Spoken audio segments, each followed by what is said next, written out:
had no idea what I was doing. It took me so many years and I had no idea if I was really gonna pull it off, but I just kept getting after it. And here's what you get. My very first tattoo portfolio. So this thing is 15 plus years old. When I was first starting out, tattooing wasn't something that I had somebody, give me a helping hand or leading me along the way.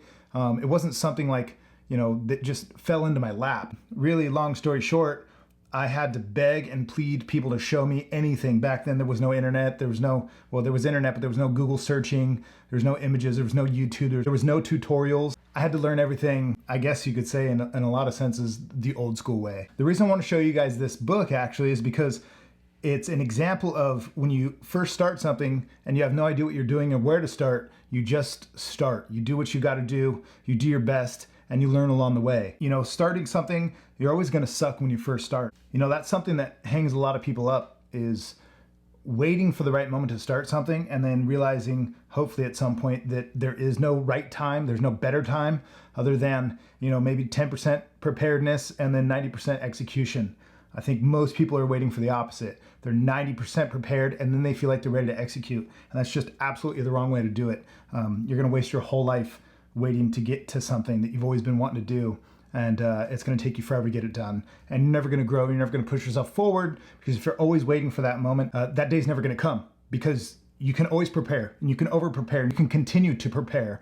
And that's just procrastination. So one of the quotes that I remember growing up that really helped me, especially as an artist, paralysis by analysis. When you overanalyze something and you eventually get nothing done. So in this book, here we go. I'm going to show you some of my first work, and what I want you to see is, in my opinion, how bad it was. There are some people in here, family, there's some friends, so I'm not necessarily ragging on your work, but I'm showing you where I started. I mean, these people know, obviously I've grown and my art's changed. So I want you guys to see it's okay when you first start to suck at something, but to continue and push forward. So without further ado, let's get into it. All right, so here is something that I actually don't think sucks. I think I was probably 20, I don't know, I don't even remember. I was somewhere in my early 20s, and I think this tattoo actually came out amazing. So I can't say that one sucked, but I'd already been working for a few years at it, trying to perfect my craft. One thing I can say is that I went a little too deep on the lines, and they definitely scarred up.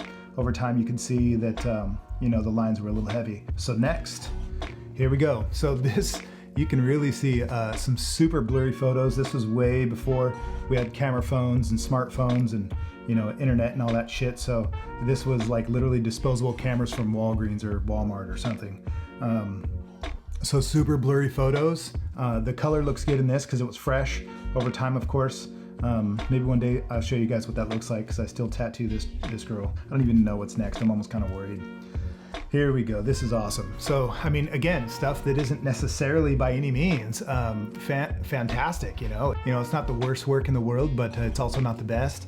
This is a guy just fresh out of prison that let me basically do a lot of practice on him. Of course, I appreciated it, but at the same time, I was young, I was nervous. This dude was a little older, just fresh out the pen. You're sitting there tattooing and hoping you're doing a good job, and at the same time, he's staring at you watching with this cold, just stone cold face. And I don't know if he likes what I'm doing, if I'm doing it right. I don't know if it's hurting him more than usual. This guy's been tattooed before. I'm getting nervous, I'm overthinking it, but I just still kept going. Didn't let it get in my way. So moving on, here we go.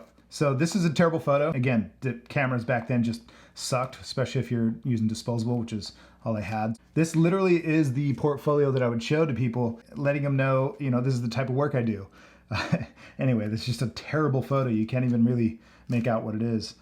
This one I'm a little proud of, just because it's one of the first ones I've ever done. Not only am I proud of it, but it's a great memory. So I think to me that's what really mattered. Sure, the work was by far not the best, and I would say by no means great, but it was fun. I learned a lot from it. It's Jesus pouring M&Ms into the holes of his hands. Could be slightly offensive to some, but welcome to the tattoo world. Anyway, so this is on a good buddy of mine, Rusty. I won't even show you this picture. It's just terrible. You can't even make out what it is. I mean, you could tell it's a butterfly, but there's no detail in it. So moving on, I mean, classic. The lines aren't really that bad. surprisingly. Not bad, Josh. Long time ago. It says 98. I don't think that's the right year. I'm positive it's not the right year. I would have been like 14. But so again, just something, I mean, this is like super 2001. Not my best work. I added some stuff to an already pre-existing butterfly, and you could tell I didn't even touch up the butterfly, just added to it so it looks old and everything else looks bright and new. Typical rookie move. Here we go again. Photos. You can't even make out really what that is. I think you can tell it's a star, but definitely not the best. Check it out. Early 2000s. No more regrets. That's what it says on my buddy Nate's arm. Crazy thing is I didn't spell it wrong, as dyslexic as I can be. It came out good. So we're gonna move on. Is that 2 pictures? Look at this. So this is what I would show people. You know, I wanted to tattoo them, or if they asked what kind of work I did, this is what I would show them. This was my portfolio, and it shows you how much thought I put into it. Here's one of the exact same photos repeated here. So super rookie move. Not much thought put into it.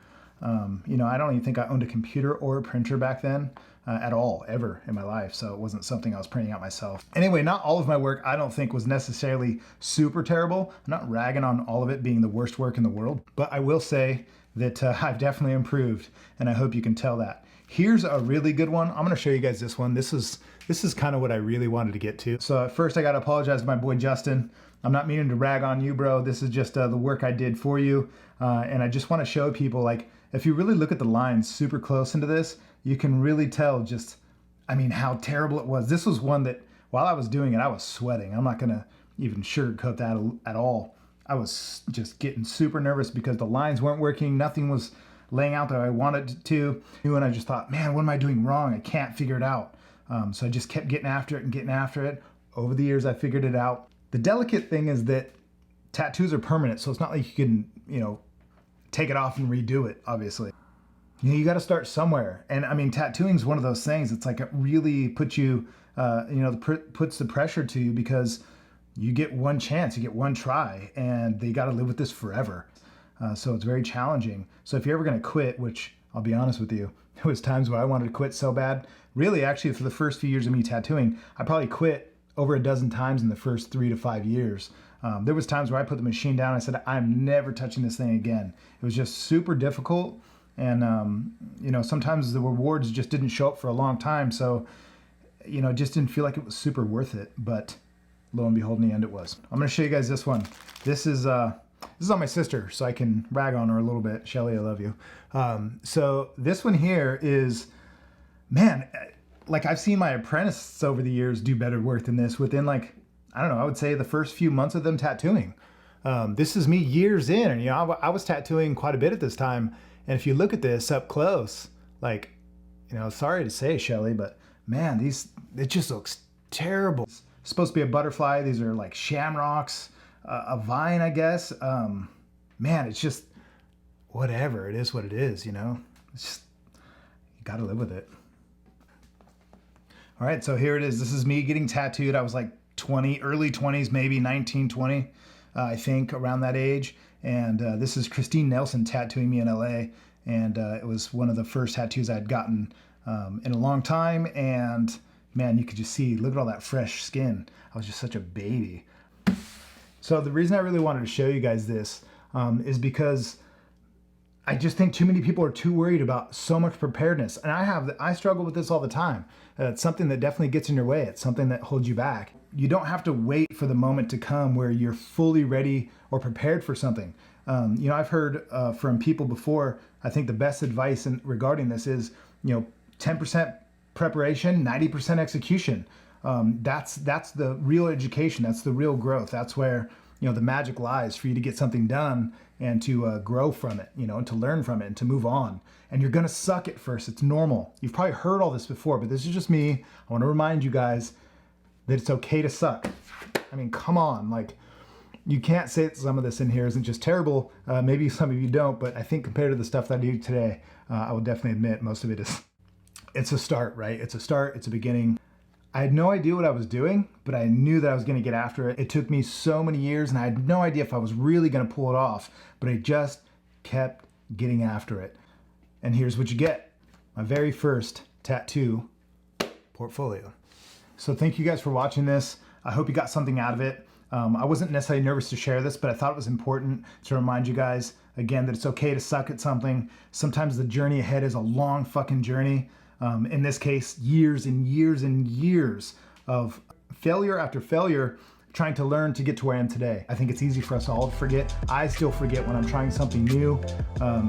This is part of the process, 10% prepared, 90% execution. Get after it. Whatever it is you've been wanting to do, don't let it hold you back just because you don't feel ready. So I just hope this helps you guys at all to maybe push you to getting something done that you know you've been wanting to start or try, or something you've been doing but you've been lagging on, or just procrastinating over and over and over, starting and failing. It's part of the process. So whatever it is, just get after it.